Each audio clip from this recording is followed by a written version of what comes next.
I kind of want to start this morning by kind of sharing a kind of a synthesis of experiences. My wife and I spent several years in Santa Cruz.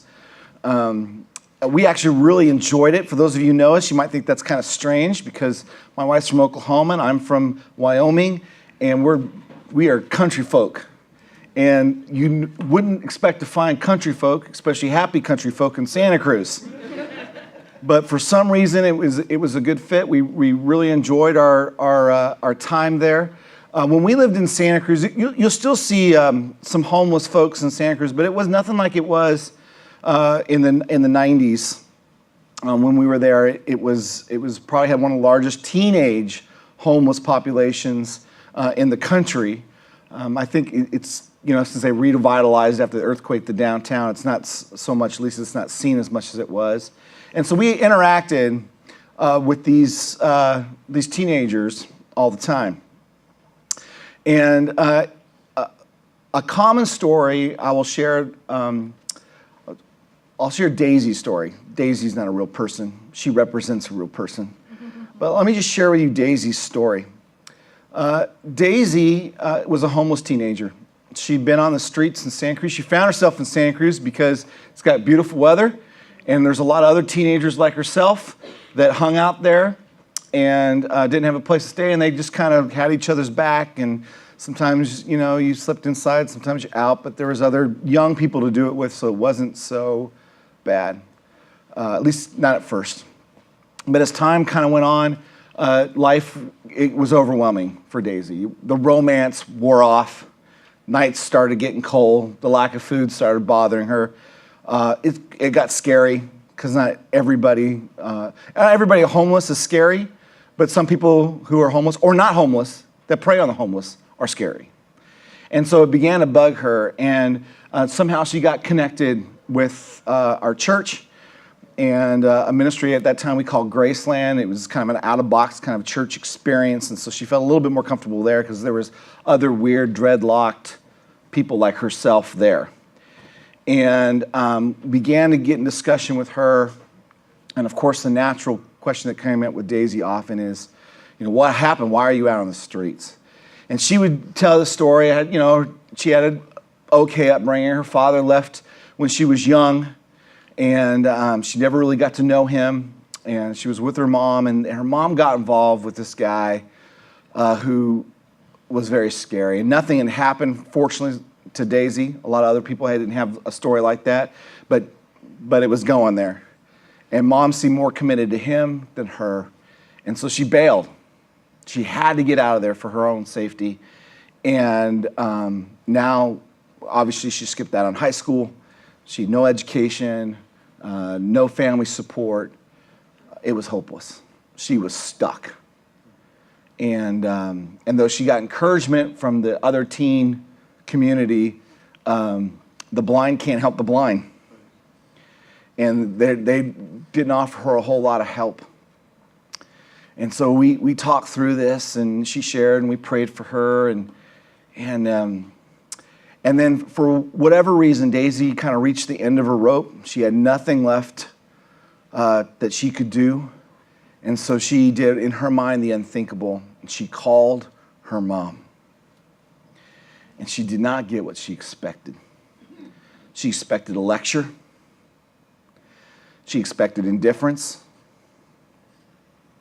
She expected her mom to pretty much communicate, nice to hear from you, but I got somebody else more important in my life.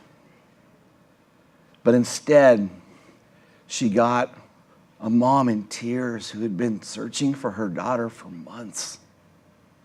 A mother who realized that her daughter was more important than this other guy and had kicked him out a long time ago, and was just happy that Daisy called and wanted nothing more than to reconnect with her daughter and to do life together. And like that, things changed for Daisy. The interesting thing, though, was that for months, Daisy lived on the streets of Santa Cruz, helpless and hopeless. And all those things that she experienced months later were available months earlier. And a lot of us, we live like that. We are in a place in our lives, we are dealing with something in our lives where we are convinced it can't change. There's no hope. There's no help. I'm on my own. And I'm here to tell you, there is help for the hopeless. There is hope. And we're coming together here for several weeks now, and we're looking at the principles behind a power that changes people. We know it changes people. This program, the 12-step program, is used throughout the world. And what professionals cannot do, what multi-million-dollar conglomerate health agencies have not been able to do, these 12 principles have had much more success than everything else combined. And so we're going to take a look at these. But let me just tell you up front, we're going to go back to the source when we look at these. Okay? Because the 12 steps, it wasn't just a couple guys and gals who got together and said, you know what, we need to recover, so let's come up with, 12 how-tos in order to help people recover. They were desperate folks just like you and me. And they went to the Bible and they found principles there that changed their lives. And so we're going to kind of delve into that source, step by step, to find help for the hopeless. And so let me just start with step one, okay? Step one, if you went to any kind of 12-step program, would say this: we admitted that we were powerless and that our lives had become unmanageable. Now, depending on the program you go to, let's say you went to AA, Alcoholics Anonymous, okay?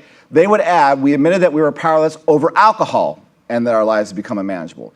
If you went to Overeating Anonymous, we admitted that we were powerless over food and that our lives become unmanageable. Whatever anonymous program you go to, they just put in the thing. It could be anger.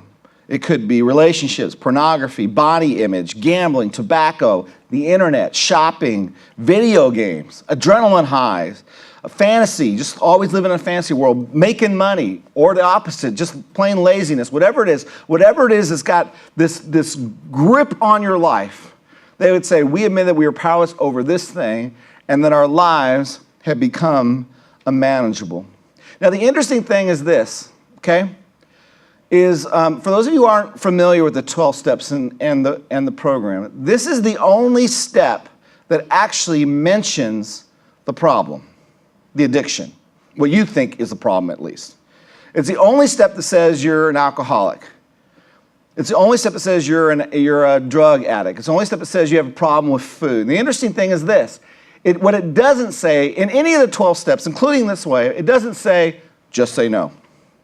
It doesn't say, stop it.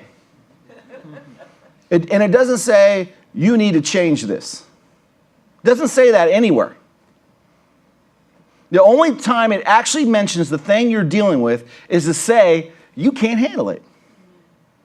In the words of Jack Nicholson, you can't handle the truth. You can't handle it. It's the only step that mentions that. This principle has been one of the original principles of Alcoholics Anonymous. In a book called 12-Step Sponsorship, it tells this about the roots of the AA program, specifically the step. It says Bobby, he's one of the founders of AA, who came into AA in February of 1937, recalled that after 5 or 6 days in the hospital, when you had indicated that you were serious, they told you to get down on your knees by the bed and say a prayer to God, admitting you were powerless over alcohol and your life was unmanageable. This, by the way, this quote is actually in your notes, so you get to take this home with you. Furthermore, you had to state that you believed in a higher power who would return you to sanity. There you can see the beginning of the 12 steps. So the 12 steps hadn't even been formulated yet. It started actually with 6, and then it went to 12. He said that we called that, this is Bob, we called that the surrender. They, being Dr. Bob and the original AA members, demanded it. You couldn't go to a meeting until you did it. If by accident you didn't make it in the hospital, you had to make it in the upstairs bedroom over at the Oxford group. That's the original group that met, or AA meeting, at the Williams house. It was a core principle from the beginning. Even before they had the other steps, the beginning was to say, I am powerless. And also you need to understand that the beginning of AA, the kind of the veil, if you go now, there's a little bit of screen because now it's a higher power as you understand him. In the beginning, though, it was the God of the Bible, and you need to get down and you need to specifically pray to him. Now, they've tried to open the doors a little wider, but in the beginning, they were really strong on this point. They were strong on this point because of their source material, and their source material wasn't written by a doctor. Well, I guess Luke was a doctor. Wasn't a doctor that you and I would think of. It wasn't written by a professional who had a doctorate degree or had kind of figured out, he was the guru, the recovery guru that they learned this from. There was no Muhammad or Buddha or something like that they just kind of developed principles from some kind of spiritual guru. No, what they used the Bible. Now, primarily they use passages from Matthew 5 through 7, James, the book of James, and 1 Corinthians 13. But really, it was the breadth of the scriptures. And so I just want to show you that this is, you'll be surprised what's in the Bible. If you've never read it, if you haven't been exposed to it, you probably think the Bible is an expanded version of the Ten Commandments. But there's some surprising stuff in this. Bible is actually not one book, it's 66 books. One of the authors is a guy named Paul. He writes a letter to a church in Rome, so that's why we call the letter Romans. Obviously, when he wrote a letter, it was just a letter. He didn't have chapters and verses in it. But in order for us to find our way around, we put chapters and verses in so we could. So we're going to read Paul's letter to the Romans. Part of it, if I was pointing you to that paragraph in his letter, I'd say Romans chapter 7, verses 14 through 20, that read like this. It'll come up on the screen. We know that the law is spiritual, but I am unspiritual, sold as a slave to sin. I do not understand what I do. For what I want to do, I do not do, but what I hate, I do. And if I do what I do not want to do, I agree that the law is good. As it is no longer I myself who do it, but it is sin living in me. This is like a tongue twister. I know that nothing good lives in me, that is, in my sinful nature. For I have the desire to do what is good, but I cannot carry it out. For what I do is not the good that I want to do. No, the evil I do not want to do, this I keep on doing. Now, if I do what I do not want to do, it is no longer I who do it, but it's sin living in me that does it. Now, I don't know about you, but when the first time I read that, I kind of got it, but I was also scratching my head. Okay? Because it's a little, like I said, it's a tongue twister. Right? Paul wasn't an author. He was someone who encountered Jesus, and he wrote down his experience. So sometimes his writing is kind of hard to understand. And by the way, Peter even said Paul's writing was hard to understand. Okay? So there's a guy by the name of Eugene Peterson who loves the Lord, understands God's word. And so what he did is he took the New Testament, all that talks about Jesus and his church, and he kind of said, you know what, I want to put it in words that people can understand, that's like in today's language. We call that the Message Bible. So I want to read the same passage from the Message to hopefully maybe clarify it. And this version, by the way, is in your notes. Peterson writes it this way. He says, I can anticipate the response that's coming. I know that all God's commands are spiritual, but I'm not. Isn't this also your experience? I mean, isn't that really, those of us who actually look at God, you kind of know that he and spiritual people are other, and we're not. It's one of the reasons we resist this so much, is because it's just so foreign to us. And that's what Paul's saying. Isn't this our experience? I'm in the same crowd as you are. Then he goes on to say, yes, I'm full of myself. After all, I've spent a long time in sin's prison. Now, let me just for clarification, some of you hear that word sin, and instantly, again, you're thinking of rules, the 10 Commandments, and you disobeyed, and so, you get a lightning bolt coming to you.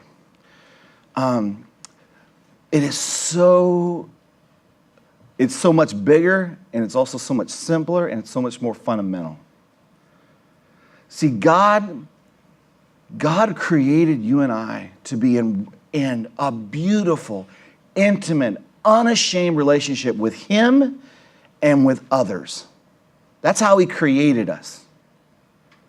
And anything that breaks that relationship, either with Him or others, yes, alcohol is a problem. Getting drunk is a problem, but it's really not the problem. The problem is that alcohol, the problem is that bad relationships, the problem is that selfishness separates you from the God you love and separates you from the people that you want to be accepted by and that you want to have a relationship with that you need. That's really the idea of sin.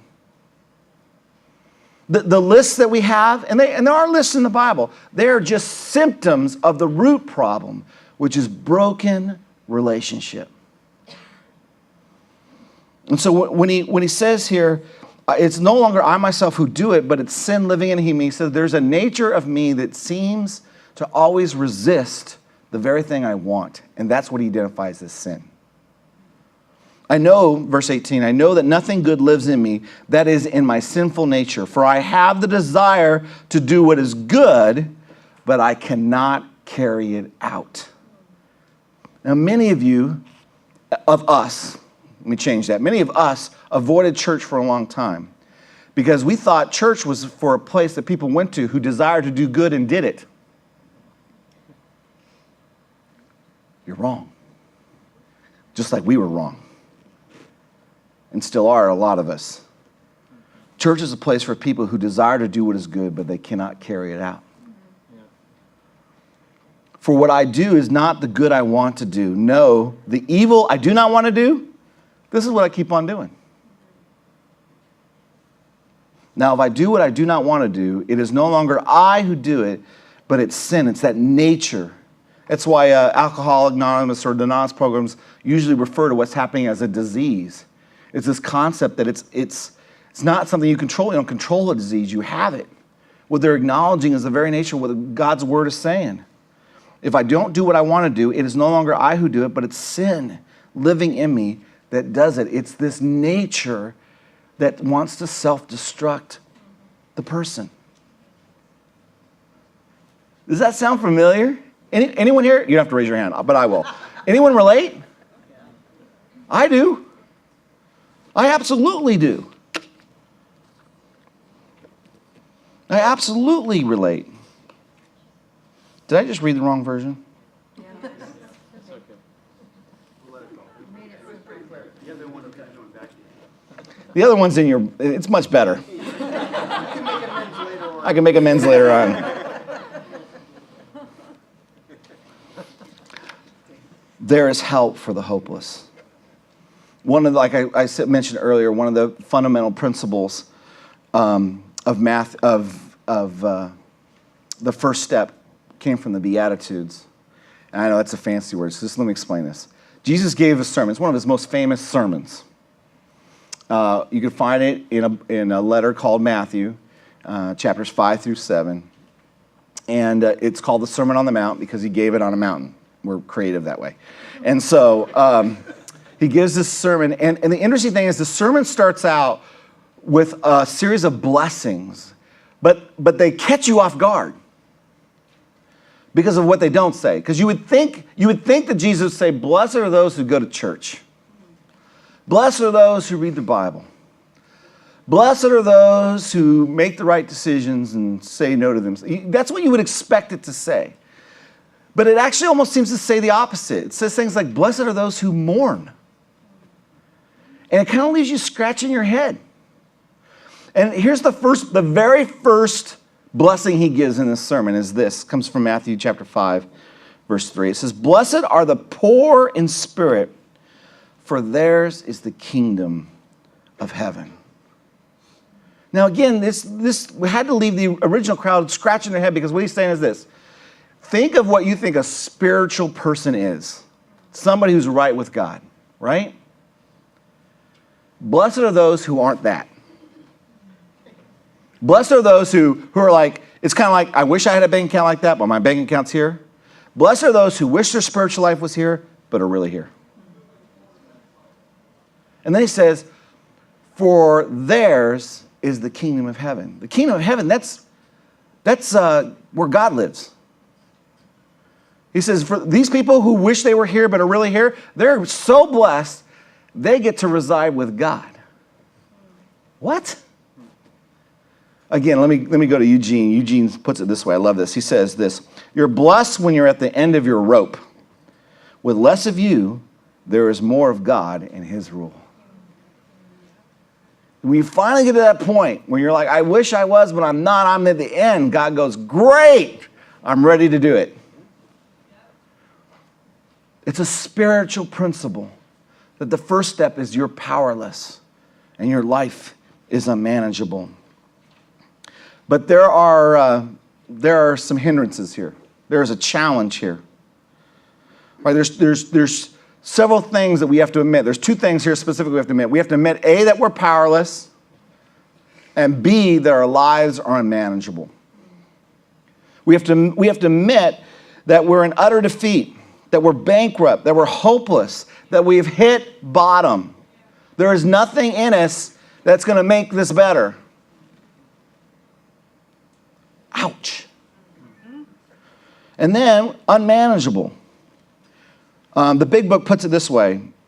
The first requirement is that we be convinced. I'm sorry. When I say the big book, I'm sorry. I'm using insider language here.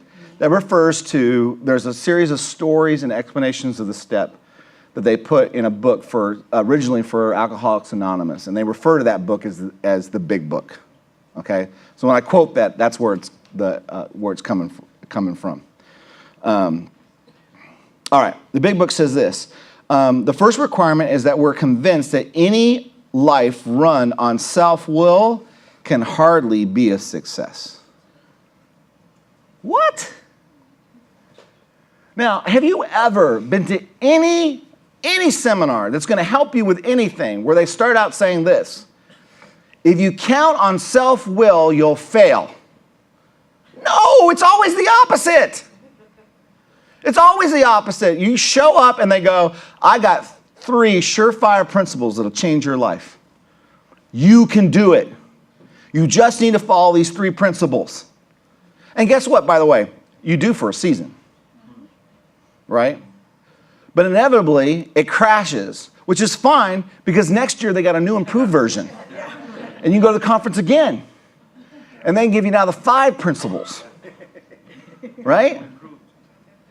Right? Or just track, like I have, Weight Watchers over 5 to 10 years.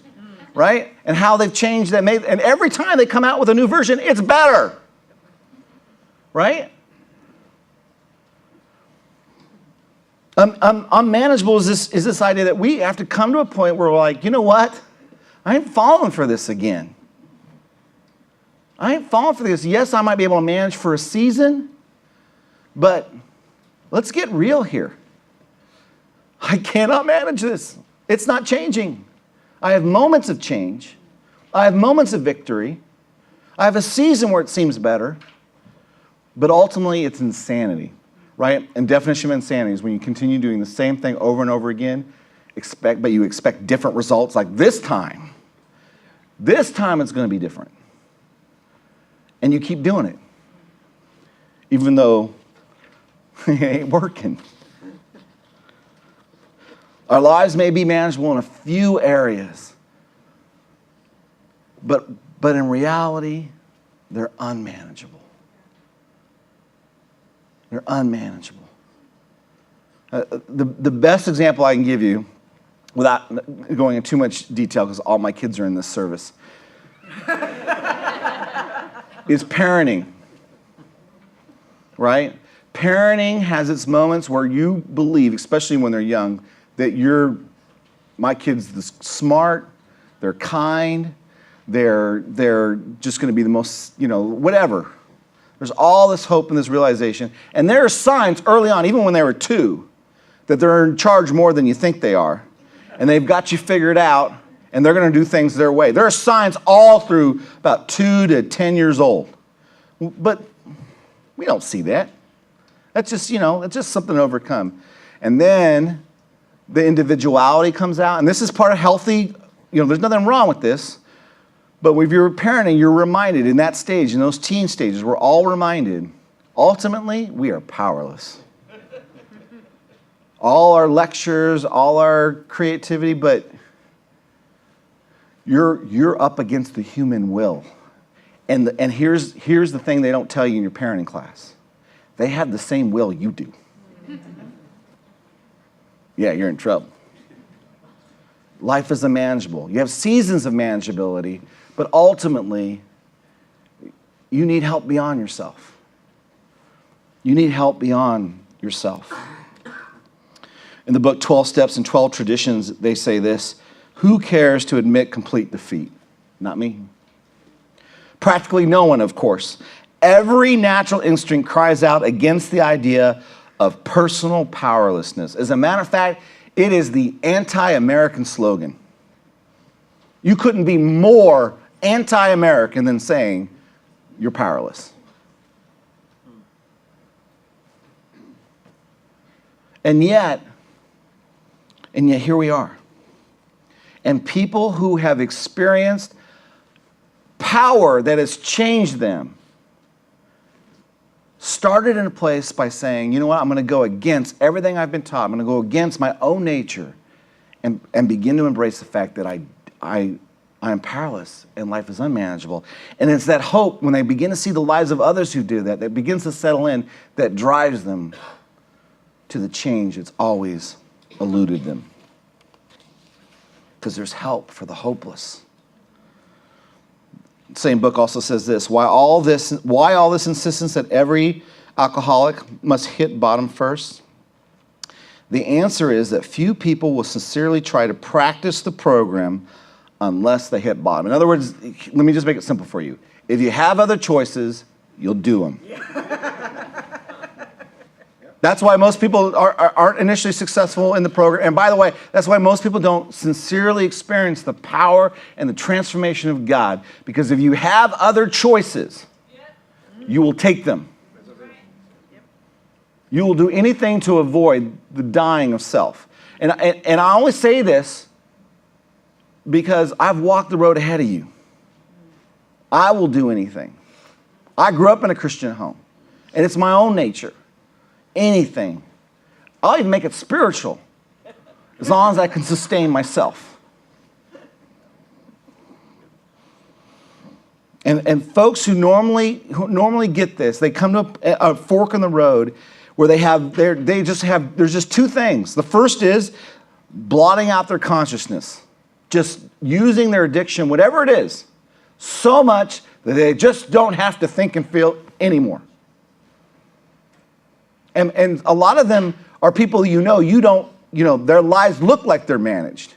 But all they are is managing feelings. They're just maintaining. Or they begin to accept spiritual help.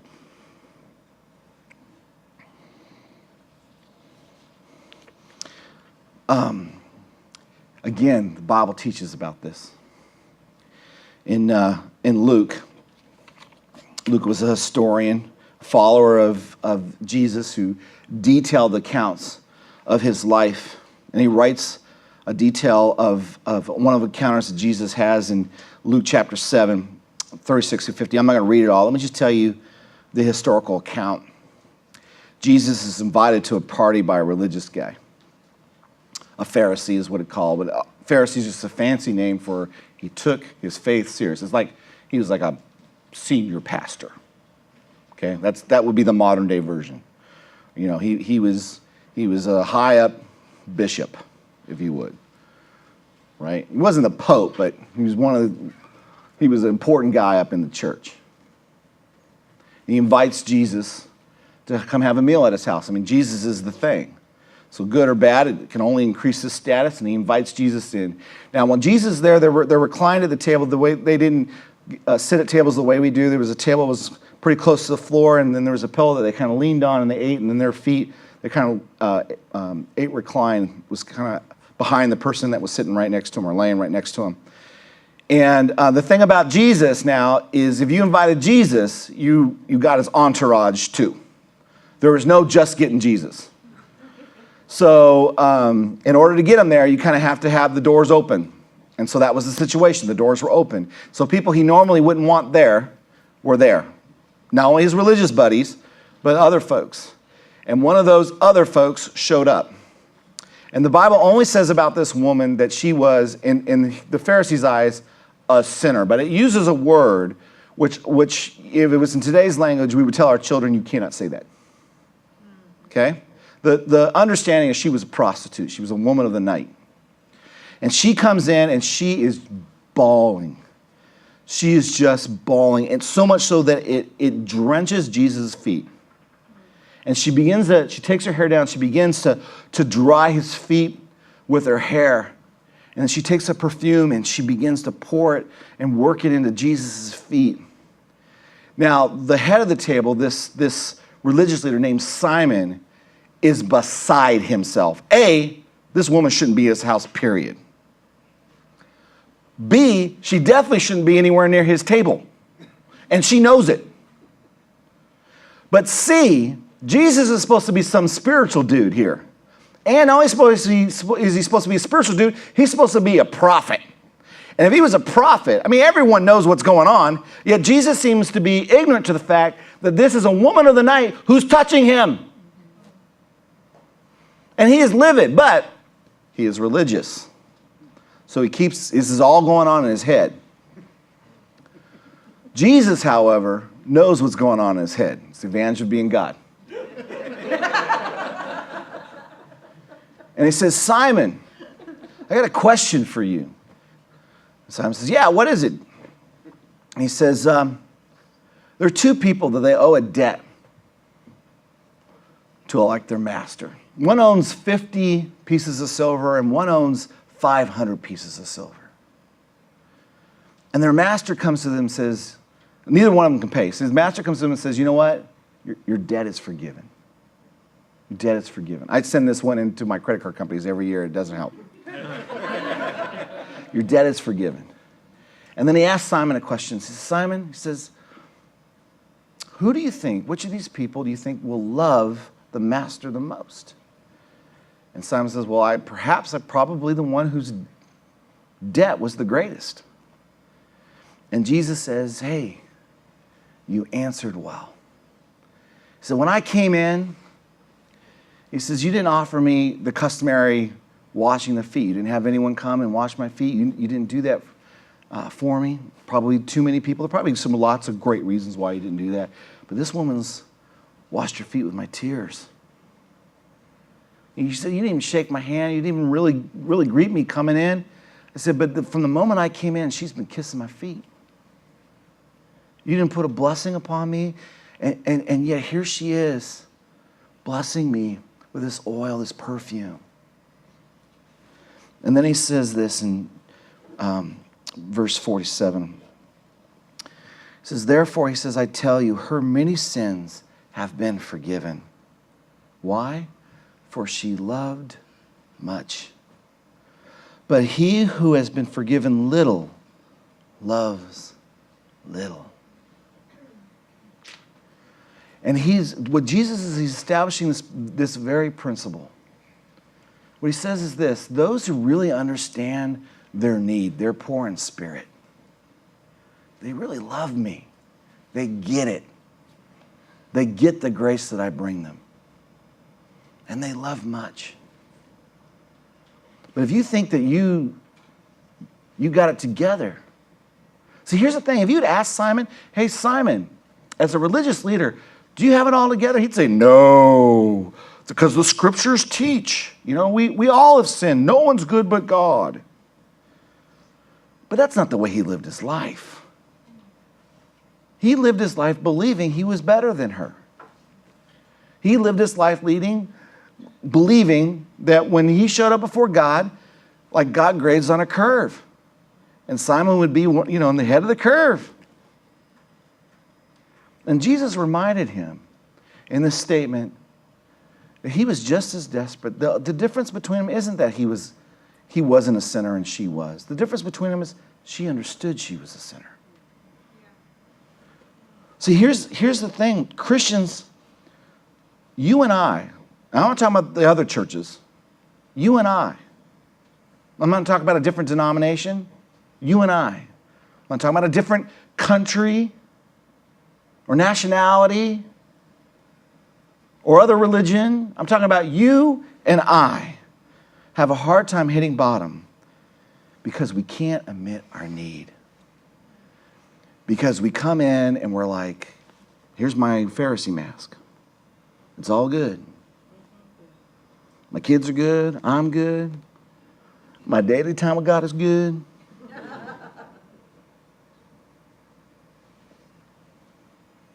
And so we're in Simon's position. We don't love much because we don't realize how much we've been forgiven. See, the problem is denial, which isn't just a river in Egypt, denial. It's like you look in the mirror and you don't like what you see. It's hard to accept. It's a painful image. It doesn't fit how we want to see ourselves. So we avoid it. We get a different mirror. We get rid of our mirrors. Or we take something, or we do something, so that when we look in the mirror, it's so blurry, it's like, oh, that's good. Or in my case, I put on the pastor robe, think of all the things I did pastoral, and then I kind of glance in the mirror and go, oh, that's good. But it ain't. They actually have a product for that.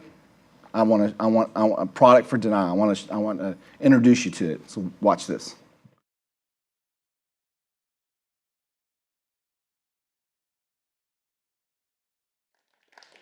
Yeah, you clap because it's easier than saying, that was me. Yeah. Wow.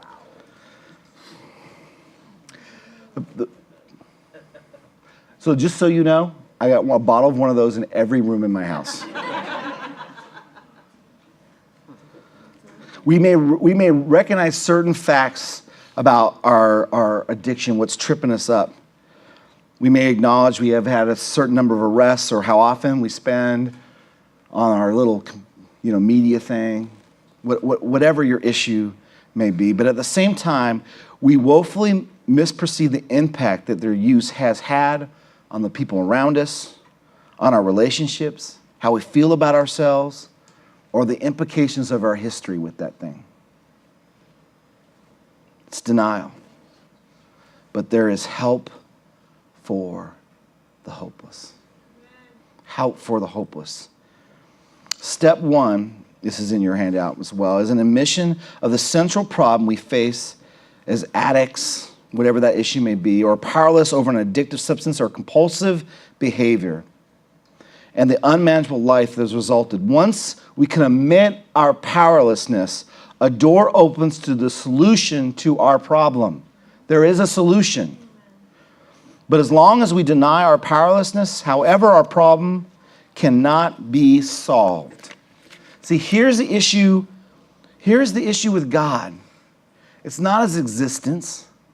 It's that if he exists, there's also a standard. So it's easier to live in denial, to grasp at some kind of other straw of why we're here and what we're doing and how it all came about, than to really look in the mirror and go, there's some intentionality here. If one thing in your body doesn't work, that's critical, the whole thing falls apart. And yet it's easier for me to believe that somehow from water to the complex human being, things have just accidentally happened to get us where we are. You don't think we live in denial? Now, don't get me wrong, I'm not denying science. There's some science, nothing against science. If you're new here, that's not our issue. Okay? We don't live in denial of science either. All right? But what I am saying is that if you want the truth, you got to really want the truth. Again, in 12 Steps in the 12 Traditions, it says this. It says, many less desperate alcoholics, they tried AA, but they didn't succeed because why? They could not make the admission of hopelessness because there were still other options. And in the beginning days, you had to be desperate for the program. That's why it started in a hospital. It just wasn't meetings out in the community. It was in the hospital. It was people who, it was either death or this.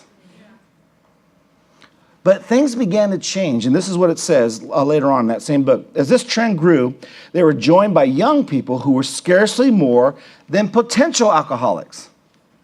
They were spared the last 10 or 15 years of literal hell the rest of us had gone through. Since step one required an admission that our lives had become unmanageable, how could people take these take this step? It was obviously necessary to raise the bottom the rest of us had hit to the point where it would hit them.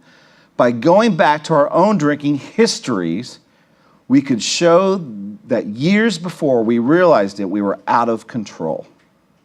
That our drinking, even then, was no mere habit, that it was indeed the beginning of a fatal progression.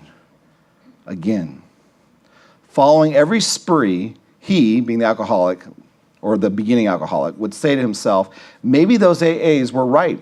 After such experiences, often years before the onset of extreme difficulties, he would return to us convinced. In other words, people had they had the early signs. They weren't full-blown, but they would show up, and people would tell their stories from beginning to end, and the beginning of the story sounded really familiar. I'm there. And then another person would share, and they'd go, oh, I'm there. And a lucky few were able to go, you know what? Everywhere I hear, my beginning sounds like their beginning, which means my future is their future. And that was bottom enough. I spent a season here from September through March, where we took folks through the Hebrew Scriptures, the Old Testament. And when we got all done with that, we concluded two things. First of all, we concluded God is good. So he's amazingly patient, he's good. But here's the second thing we concluded. Religion doesn't work. Religion doesn't work. See, what the Hebrew Scriptures are is God basically coming and saying, oh, you think you can do it? Well, let's see how that works for you. Here's the rules. And I'm giving you the simple rules. I mean, Jesus came and gave us, he said, don't just commit adultery. He said, don't even think about it. God just started with, don't do it. He started with the easy ones. He said, try that. And over and over again, guess what? They failed. And guess what happened? God even showed up. He did mighty miracles. There was no doubt that he was God, that we weren't, and we needed him. It was 100% obvious. There he is. And they still failed. The question for you and me is this. Do you need to be like the people in the Old Testament and do it yourself? Or can you learn from them? Can you learn from the fact religion doesn't work? You're never going to figure it out on your own. Because there's help for the hopeless. That's why the New Testament is so exciting. That's why we celebrated this empty tomb. Because it represents a power, it represents our hope that Christ could do us what we cannot do ourselves. Quick side note. Parents, I'm preaching to me, but I'll go ahead and share you what I'm teaching myself. You got to teach this to your kids. Because we're Christians, this is what we're unintentionally doing. We are teaching our kids, listen, work hard in school. Of course, you got to go to church and learn the Bible too. Make all the right decisions and your life will work. We are teaching our Bay Area kids they can do it. Meanwhile, it didn't work for us. Like we didn't have people telling us that our stupid decisions would lead to stupidity and consequences. It didn't stop you and me. But somehow I feel like if I tell my kids, it'll stop them. I'm an idiot. I get it. It's insanity. Our kids need to hear, yes, they need to be encouraged to do the right thing. Some of them, by the way, we've created a different kind of addict where they're addicted to success. And if they miss the A mark, they're devastated. They're devastated. And it's our fault because we've taught them they have the power. They're just as powerless as you and I. Set them up for recovery. Don't set them up to be what you could not achieve by your own effort, thinking they can achieve it by their own effort. Okay, I'll get off that. Another series. What now? What now? I'm going to talk about the what now. First of all, okay, this is a road. Okay? It ain't going to all happen this week.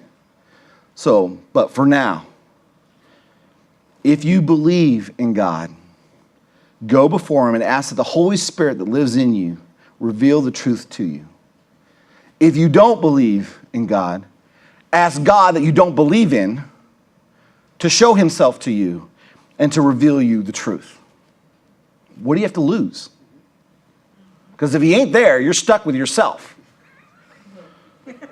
But if he is there, kind of like Daisy in the first story, you don't want to go months and months without denying and sure of something that's right there and available to you. Ask him to reveal it. Second, set some time. Make an appointment with yourself. If somebody that's important in your life, however you make time for them, do this with God this week. Go to the mountains, find a quiet room, coffee shop, whatever works for you. Get before God, get in yourself and think and honestly reflect. Where am I powerless? What is unmanageable about my life? And be honest.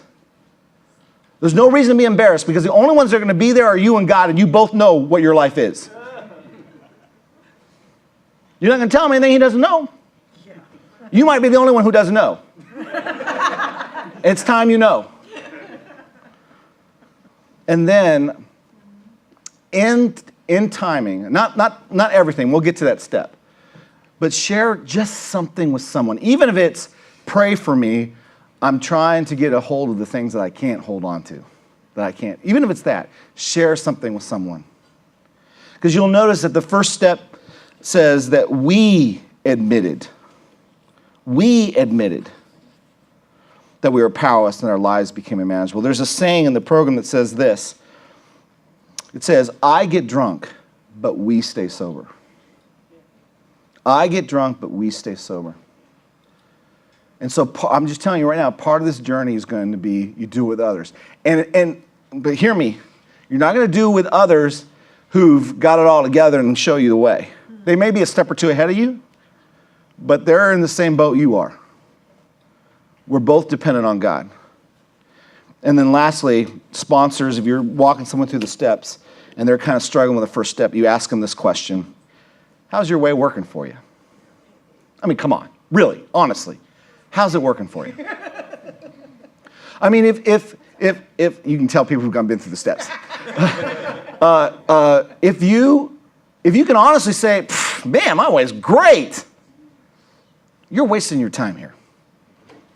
Go enjoy your great life. It's a beautiful weather we've been having. But be honest. And if it's not working, then it's time to face the mirror, the reality. Because there's help for the hopeless.